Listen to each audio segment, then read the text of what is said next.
సముద్ర జీవుల్లో ప్రత్యేకమైన ఆలివ్ రిడ్లీ తాబేళ్లు ఎక్కువగా మృత్యువాత పడుతుండటం ఆందోళన కలిగిస్తోంది. కాకినాడ జిల్లాలో తాళ్లరేవు నుంచి తుని నియోజకవర్గం పరిధి వరకు ఉన్న తీర ప్రాంతాల్లో ఈ తాబేళ్ల కలేబరాలు కనిపిస్తున్నాయి. ఆలివ్ రిడ్లీ తాబేళ్ల మరణాలపై అధ్యయనం చేయాలని, కారకులను శిక్షించాలని డిప్యూటీ సీఎం పవన్ కళ్యాణ్ ఆదేశించారు.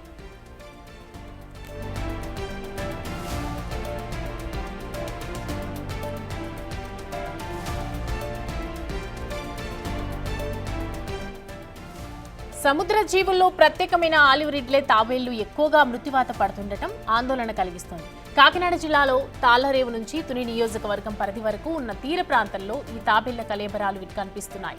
ఆలివ్ రిడ్లే తాబేళ్ల మరణాలపై అధ్యయనం చేయాలని, కారకులను శిక్షించాలని డిప్యూటీ సీఎం పవన్ కళ్యాణ్ ఆదేశించారు.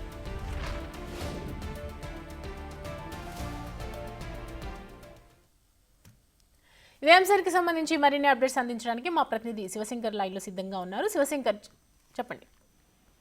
స్వామి, చూసుకున్నట్లయితే కాకినాడ తీర ప్రాంతంలో అరుదుగా లభించే ఆలివ్ రెడ్ తాంబేళ్లు అయితే సుమారుగా ఒక 1,00,000 కిలోమీటర్ల ప్రయాణం చేసి అయితే గుడ్లు పెట్టేందుకు కాకినాడ తీరానికి చేరుకుంటాయి. దీనికి సంబంధించి మత్స్య సంపదను కాపాడడంలో కూడా ఈ తాంబేళ్లు ఎంతో తోడ్పడతాయి. అలాంటి ఒక అరుదైన తాంబేళ్ల కలేబరాలు తీర ప్రాంతంలో అయితే కలవరం రేపుతున్నాయి.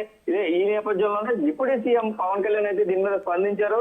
అటవీ శాఖ ఉన్నతాధికారులకైతే ఉప ముఖ్యమంత్రి ఆదేశాలు జారీ చేశారు. అసలు ఈ ఆలివ్ రెడ్లీ తాంబేళ్లు ఎందుకు చనిపోతున్నాయి, అసలు తీర ప్రాంతంలో దానికి సంబంధించి సంరక్షణ కల్పించే విధంగా చర్యలు తీసుకోవాలంటూ కూడా ఆయన ఆదేశాలు జారీ చేసిన పరిస్థితి కనిపిస్తున్నాయి. అదే కోణంలోనే కాలుష్యం వల్ల ఏదైనా ఇబ్బంది జరుగుతుందా, ఏదైతే ఈ తీర ప్రాంతంలో ఉన్న కంపెనీలపై కూడా ఒకసారి దృష్టి పెట్టినట్టు కూడా పొల్యూషన్ కంట్రోల్ బోర్డు కూడా ఆయన ఆదేశాలు జారీ చేసిన నేపథ్యంలో కనిపించింది. ఈ నేపథ్యంలో చూసుకున్నట్లయితే ఆలివ్ రెడ్లీ తాంబేళ్ల మరణానికి కారణాలు ఏంటనేది కూడా విచారణ చేపట్టాలంటూ కూడా ఆయన ఆదేశాలు జారీ చేశారు.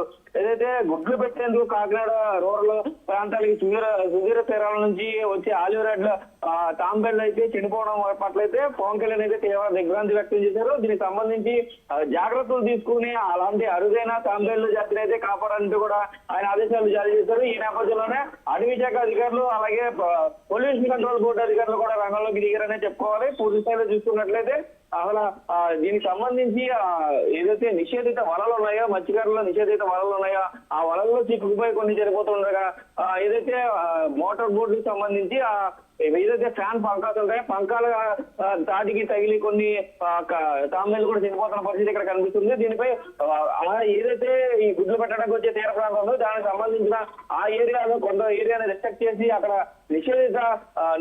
వేట నిషేధం విధించాలంటూ కూడా ఇప్పటికే చర్యలు తీసుకుంటున్న పరిస్థితులు అయితే కనిపిస్తున్నాయి. Soumya, thank you Shivashankar. Thank you.